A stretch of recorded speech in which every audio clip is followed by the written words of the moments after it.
Salam, Bapak Ibu Saudara-saudari yang terkasih. Selamat tahun baru 1 Januari 2021 bagi kita semua. Maaf lahir dan batin. Berkat dan rahmat Tuhan kiranya melimpahi hidup kita selama tahun 2021 ini.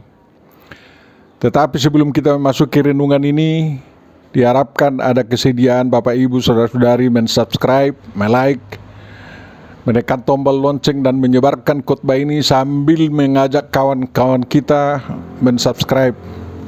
Semuanya itu hanya 5 detik dan gratis. Tetapi itu sangat besar dampaknya.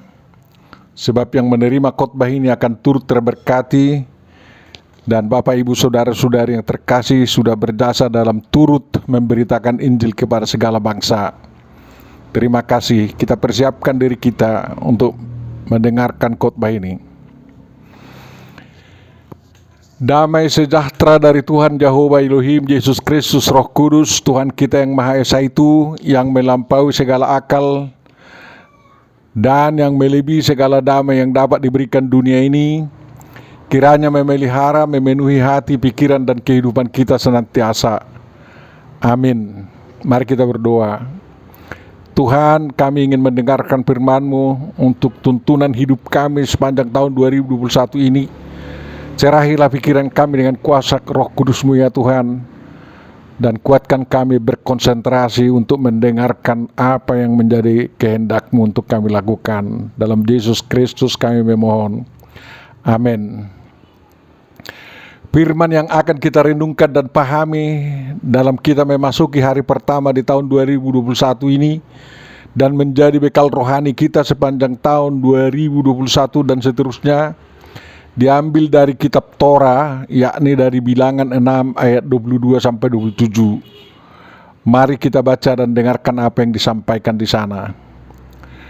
Tuhan berfirman kepada Musa, "Berbicaralah kepada Harun dan anak-anaknya, beginilah harus kamu memberkati orang Israel. Katakanlah kepada mereka, Tuhan memberkati engkau dan melindungi engkau. Tuhan menyinari engkau dengan wajahnya dan memberi engkau kasih karunia. Tuhan menghadapkan wajahnya kepadamu dan memberi engkau damai sejahtera. Demikianlah harus mereka meletakkan namaku atas orang Israel, maka aku akan memberkati mereka." Demikian firman yang akan kita pahami, dan dari sana kita menyambut apa kehendak Tuhan yang dijanjikan dan akan dilaksanakannya bagi kita di sepanjang tahun ini. Berbahagia dan terberkatilah siapapun yang mendengar, menghayati, dan mengamalkan firman Tuhan dalam perjalanan hidupnya di dunia ini. Amin. Dapat disambut dengan nyanyian doa firman-Mu menjadi terang bagi hidup kami. Bapak Ibu Saudara-saudariku yang terkasih, terimalah kasih agape Tuhan kita, dan marilah kita saling mengasihi. Dengan demikian kita berbagi berkat yang kita terima dari Tuhan Yahova, yang satu kepada yang lain, demi tercapainya keadilan sosial bagi seluruh rakyat Indonesia. Untuk itu marilah kita temukan arti dan makna isi Ulangan 6 ayat 22 sampai 27, yang sebagiannya antara lain.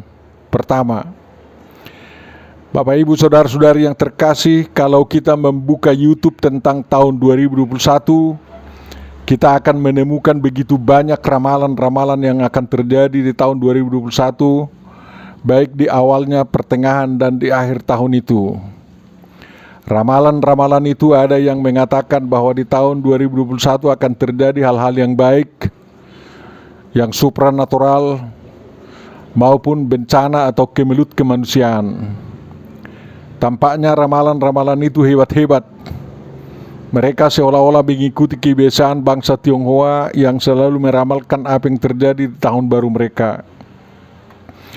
Ramalan itu mendorong mereka melakukan yang sesuai dengan ramalan itu dalam perayaan Gong Cipat Cai mereka. Di kalangan orang Kristen, peramalan-peramalan seperti itu kurang menarik perhatian, walaupun ada satu orang yang memberanikan diri meramal kejadian di tahun yang akan dijalani. Alkitab tidak mengajarkan perlunya peramalan, bahkan melarang peramalan atau melarang percaya kepada ramalan-ramalan. Nubuat tidak sama dengan ramalan, walaupun di dalam nubuat ada diberitahu tentang hal yang akan datang. Nubuat selalu berdasar pada rencana dan kehendak Tuhan, sedangkan ramalan bisa saja tidak ada hubungannya dengan kehendak atau rencana Tuhan, melainkan berdasar pada kemampuan peramal membatin atau membaca peristiwa-peristiwa atau tanda-tanda alam. Ramalan sedemikian dikategorikan oleh orang Toba sebagai ulpukan, ramalan atau pendapat tentang hal yang akan dialami dan dianggap sebagai kepastian, yang sering diberikan oleh datu atau dukun saman atau ekstatiker agar tampaknya keren. Dalam ekstasinya datu memanggil roh nenek moyang untuk memberitahu apa yang akan terjadi kepada keturunannya yang datang menanyai datu tersebut tentang masa depan mereka. Kristen dilarang keras percaya kepada ulpukan di datu atau ramalan dukun, dan itu dianggap sebagai dosa animisme. Dalam kita memasuki tahun 2021 ini, umat Kristen tidak perlu percaya kepada ramalan-ramalan yang begitu banyak itu. Tetapi tampaknya ada saja orang Kristen yang merasa kekosongan batin karena tidak ada ramalan yang mengisinya. Untuk mengisi kekosongan batin umat Kristen sedemikian, firman Tuhan yang akan kita renungkan ini menjadi penguat dan pengisi batin, jiwa maupun iman setiap pengikut Yesus Kristus. Yang kedua, dari kesaksian Alkitab diketahui bahwa Tuhan tidak memberitahu apa yang akan terjadi dalam kehidupan sehari-hari atau dalam sebulan ataupun setahun dalam hidup umat Tuhan. Tuhan tidak menentukan apakah seseorang atau manusia tidak menderita atau senang-senang, miskin atau kaya, damai atau perang, mengalami bencana atau luput atau tidak mengalami bencana. Yang diperintahkan Tuhan kepada manusia atau Adam, dikatakan beranak cuculah dan bertambah banyak, penuhilah bumi dan taklukkanlah itu, berkuasalah atas ikan-ikan di laut dan burung-burung di udara, dan atas segala binatang yang merayap di bumi. Kejadian 1:28. Kemudian perintah itu diperbaharui kepada Nuh dalam Kejadian 9 ayat 1-6. Lalu Allah memberkati Nuh dan anak-anaknya serta berfirman kepada mereka, beranak cuculah dan bertambah banyaklah serta penuhilah bumi. Akan takut dan akan gentar kepadamu segala binatang di bumi dan segala burung di udara, segala yang bergerak di muka bumi dan segala ikan di laut. Ke dalam tanganmu lah semuanya itu diserahkan. Segala yang bergerak yang hidup akan menjadi makananmu. Aku telah memberikan semuanya itu kepadamu seperti juga tumbuh-tumbuhan hijau. Hanya daging yang masih ada nyawanya, yakni darahnya, janganlah kamu makan. Tetapi mengenai darah kamu, yakni nyawa kamu, aku akan menuntut balasnya. Dari segala binatang aku akan menuntutnya, dan dari setiap manusia aku akan menuntut nyawa sesama manusia. Siapa yang menumpahkan darah manusia, darahnya akan tertumpah oleh manusia, sebab Allah membuat manusia itu menurut gambarnya sendiri. Demikian pembaharuan firman Tuhan kepada Nuh. Dalam konteks perintah inilah Tuhan menjanjikan berkat bagi Abraham dan dibuat menjadi berkat, serta dijanjikan berkat bagi orang yang memberkati Abraham, dan sebaliknya kutuk bagi orang yang mengutuk Abraham. Umat Tuhan disuruh untuk menjalani kehidupan mereka dengan mempedomani hukum Tuhan, yakni dasar titah, kitab Torah, dan hukum kasih. Tuhan Yesus Kristus menegaskan pengajaran Tuhan dalam Perjanjian Lama. Tidak ada predestinasi oleh Tuhan tentang kehidupan manusia di bumi dan di surga atau di neraka. Kehidupan manusia tergantung kepada manusia itu sendiri. Memang Paulus menuliskan dalam suratnya ke jemaat Korintus, tetapi yang kami beritakan ialah hikmat Allah yang tersembunyi dan rahasia, yang sebelum dunia dijadikan telah disediakan Allah bagi kemuliaan kita. Demikian 1 Korintus 2:7. Dan dalam Efesus 1:4 dikatakan, sebab di dalam Dia Allah telah memilih kita sebelum dunia dijadikan, supaya kita kudus dan tak bercacat di hadapan-Nya. Pandangan Paulus ini bukan predestinasi oleh Tuhan tentang kehidupan orang percaya, melainkan dampak dari penyertaan dan pendampingan Tuhan yang kudus, hidup, dan yang kekal itu terhadap orang percaya. Dia yang kudus dari sejak kekal sebelum dunia dijadikan akan berdampak membuat orang percaya atau yang dipilihnya kudus dan tak bercacat. Inilah keinginan Tuhan sejak sebelum dunia dijadikan, bahwa orang percaya yang dipilihnya untuk disertai akan hidup kudus dan tidak bercacat rohani. Tanggung jawab Tuhan adalah mendampingi, menyertai, melindungi manusia itu kalau manusia itu mau. Manusia dianugerahi kehendak bebas. Tuhan menyediakan pilihan baginya untuk menjalankan kehidupannya. Risiko yang dialaminya adalah tindak lanjut daripada corak dan perjalanan hidup yang dipilihnya. Orang percaya bisa menolak penyertaan Tuhan, tetapi penolakan itu akan mengundang amarah dari Tuhan. Akibat penolakan itu dia akan menjalani hidup tanpa berkat dari Tuhan. Mungkin berkat dari dunia ini bisa dinikmati, tetapi bukan itu kehidupan yang sebenarnya. Hidup yang telah menolak berkat Tuhan, menolak penyertaan Tuhan, bisa saja jatuh kepada corak hidup antikristus. Ketiga, Bapak Ibu Saudara, dalam perjalanan hidup umat Tuhan yang terindah adalah janji penyertaan Tuhan, Immanuel, Tuhan beserta kita. Dengan penyertaan itu, umat Tuhan tertolong untuk memahami keadaan hidupnya, dan dari waktu ke waktu berani untuk memperbaiki kehidupannya hingga tercapai prestasi terbaik atau corak kehidupan terbaik. Penyertaan Tuhan tidak akan menghilangkan datangnya derita kepada orang percaya, tetapi dia dapat mengubah penderitaan itu menjadi kebahagiaan. Penyertaan Tuhan membukakan kehidupan yang terindah dan paling bahagia, dan masa depan yang menyenangkan di bumi dan di surga. Penyertaan Tuhan itulah yang dilimpahkan kepada orang percaya apabila berkat yang diperintahkannya disampaikan Harun sang imam kepada umat Israel, dan selanjutnya kepada pengikut Yesus Kristus, umat pilihan Tuhan Jehovah Elohim, Yesus Kristus Roh Kudus, Tuhan yang Maha Esa itu. yakni Tuhan memberkati engkau dan melindungi engkau. Yebareka Yahweh Weismereka. Ingat, di sini yang memberkati adalah Tuhan Jehovah atau Yahweh, yang adalah Yesus Kristus dan Roh Kudus. Kata kerjanya barak dan samar. Akhiran atau suffix objeknya adalah ka atau kau. Orang kedua tunggal maskulin, gender laki-laki. Umat Israel yang banyak itu dianggap sebagai satu kesatuan atau satu diri sebagai kau.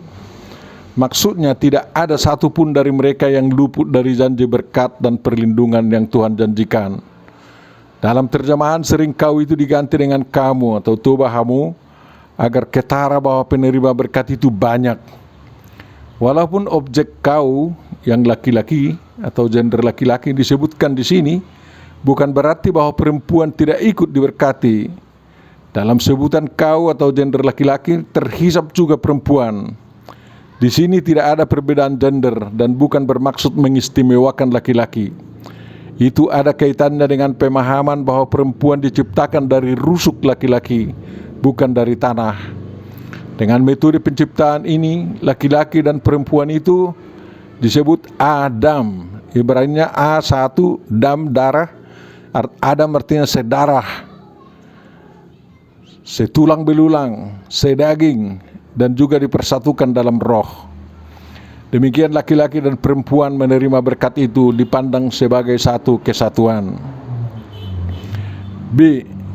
Apa itu berkat? Berakah, barokah.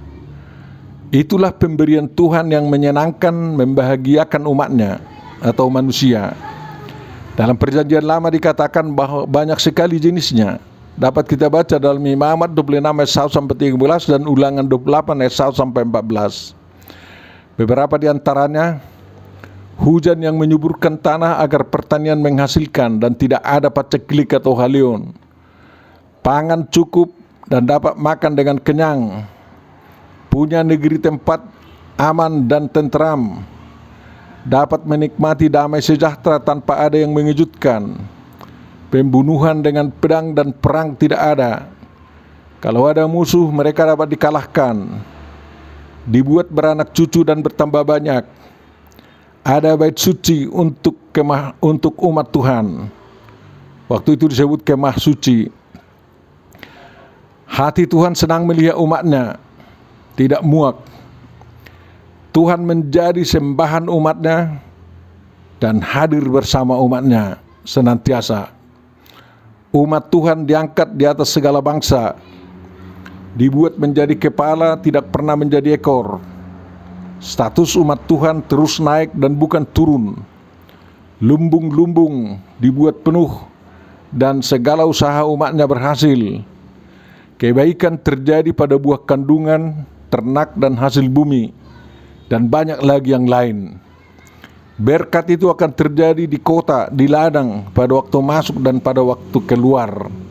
Itulah janji Tuhan akan diberikan kalau kata-kata berkat ini dikatakan. Kalau Tuhan melindungi umatnya bukan berarti tidak ada bencana, penyakit, dan penderitaan. Tetapi Tuhan memampukan umatnya mengatasi segala bencana, penyakit, serangan musuh, kemiskinan, ancaman penghilangan nyawa, dan apapun yang bisa merusak kehidupan umatnya. Bersama Tuhan, orang percaya dapat mengatasi semua hal yang mencelakakan dirinya, seperti terhindar dari penularan COVID-19 yang datang bergelombang-gelombang. Tuhan menyinari engkau dengan wajahnya. Yair Yahweh panaf eleka. Kata kerja Yair dibentuk dari kata Or yang artinya api. Tidak ada yang bisa melihat wajah Tuhan kecuali Musa. Tetapi wajah Tuhan bersinar seperti api yang menyala dan bercahaya. Sewaktu umat Israel di padang gurun, tiang api yang menyala menerangi jalan dan perkemahan mereka di waktu malam. Dengan demikian mereka dapat hidup tenang di malam hari, sebab segala pengganggu di malam hari seperti hantu gurun misalnya, dijauhkan dari tempat perkemahan mereka. Orang yang disinari sinar wajah Tuhan akan selamat. Demikian Mazmur 80 ayat 3, ayat 7, ayat 19. Dengan disinari sinar wajah Tuhan, umat Tuhan dapat melangkah ke jalan damai sejahtera. Lukas 1 ayat 79. Bila terang Tuhan bercahaya dalam hati orang percaya, maka orang percaya beroleh terang dari pengetahuan tentang kemuliaan Tuhan yang nampak pada wajah Yesus Kristus. Bandingkan 2 Korintus 4 ayat 6. Sebelum matahari, bulan dan bintang-bintang diciptakan, Tuhan sudah menciptakan terang. Adanya sinar terang itu memungkinkan dilakukannya penciptaan di saat-saat terang bersinar. Umat Tuhan yang disinari sinar wajah Tuhan akan membuat umat Tuhan dapat berkreasi untuk membangun kehidupan mereka dengan sebaik-baiknya. Dan memberi engkau kasih karunia, wihin hunneka, dan dia menganugerahi engkau. Itu secara hurufiah. Menganugerahi berarti memberikan kepada seseorang barang berharga atas kemauan pemberi anugerah itu sendiri. Memang bisa saja anugerah itu didasarkan kepada jasa atau prestasi yang layak dihargai atau kebaikan orang yang menerima pemberian itu. Tetapi bisa juga tidak atas dasar prestasi orang yang menerima anugerah itu. Namun anugerah lebih cenderung berupa pemberian kepada seseorang tanpa alasan layak tidaknya orang itu menerimanya. Pemberi anugerah, pemberi kasih karunia itu ingin agar orang yang menerima anugerah itu mengalami kebahagiaan dan kesenangan. Anugerah atau kasih karunia lebih besar daripada bintang jasa atau surat penghargaan. Yang dianugerahkan Tuhan kepada orang percaya adalah pengampunan dosa, keselamatan, hidup surgawi di bumi, dan hidup kekal di surga. Selain itu, bisa juga berupa hal-hal yang menurut anggapan orang percaya dia tidak patut mendapat hal-hal yang diterimanya, tetapi justru dia mendapatkannya. Orang sering bicara tentang rezeki nomplok yang diyakini berasal dari Tuhan. Tuhan menghadapkan wajahnya kepadamu. Yisa Yahweh panaf eleka. Di wajah Tuhan ada sinar yang menghidupkan. Kalau wajah Tuhan dihadapkan kepada orang percaya, berarti dia berkenan untuk memberkati kehidupan orang percaya tersebut. Lawan kata dari menghadapkan adalah menyembunyikan. Kalau Tuhan menyembunyikan wajahnya kepada umatnya, berarti malapetaka akan menimpa kehidupan umatnya. Agar umat Tuhan terhindar dari malapetaka, sangat perlu Tuhan menghadapkan wajahnya kepada umatnya tersebut. Kesediaan Tuhan menghadapkan wajahnya itu menunjukkan bahwa Tuhan sangat peduli untuk kebaikan hidup umatnya. Dia rela menuntun umatnya, mau mendengar keluhan dan doa-doa umatnya. Wajah Tuhan yang menurut gambar dan rupanya manusia diciptakan menjadi teladan bagi wajah setiap orang percaya, yakni wajah yang penuh kelembutan, pancaran kasih, dan keteguhan. G. Dan memberi engkau damai sejahtera, wiyasem leka salum. Damai sejahtera yang dari Tuhan bukan seperti damai yang diberikan oleh dunia ini. Tuhan Yesus Kristus juga menjanjikan damai yang daripadanya Dia tinggalkan bagi orang pengikutnya.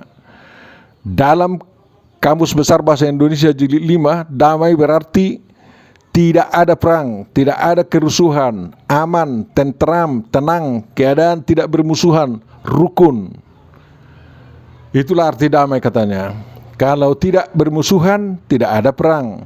Berarti dalam keadaan berkawan, dalam keadaan bersahabat.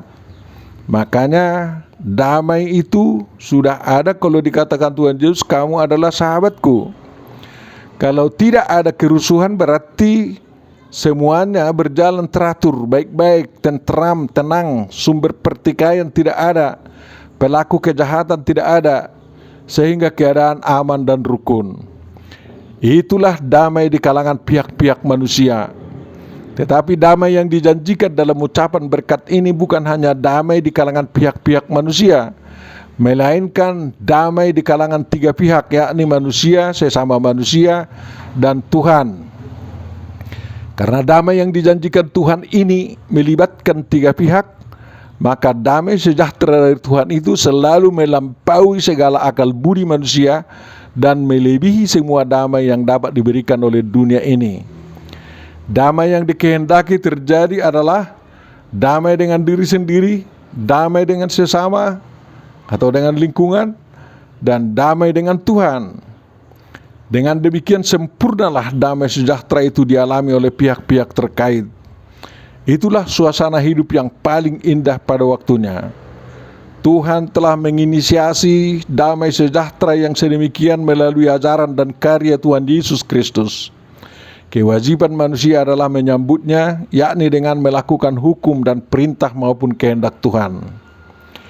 Keempat, Bapak Ibu Saudaraku, umat Tuhan diberangkatkan dari awal tahun ini untuk mengarungi kehidupannya sepanjang tahun 2021 dengan janji berkat dari Tuhan Jehovah Yesus Kristus Roh Kudus Tuhan kita yang Maha Esa itu. Dengan demikian orang percaya tidak perlu berpedoman kepada ramalan-ramalan yang dikatakan dunia ini tentang tahun 2021 dalam melangkahkan hidupnya. Kepada umat Tuhan dipastikan penyertaan Tuhan melalui berkat, perlindungan, sinar wajah, kasih karunia, kepedulian, dan damai sejahtera dalam setiap pergumulan hidup yang dialami saban hari hingga akhir. Itulah kehidupan yang terindah, dan nikmatilah itu Bapak Ibu Saudara. Amin. Dapat disambut dengan nyanyian doa firman-Mu, berkatilah kekal dalam hidupku. Mari kita berdoa.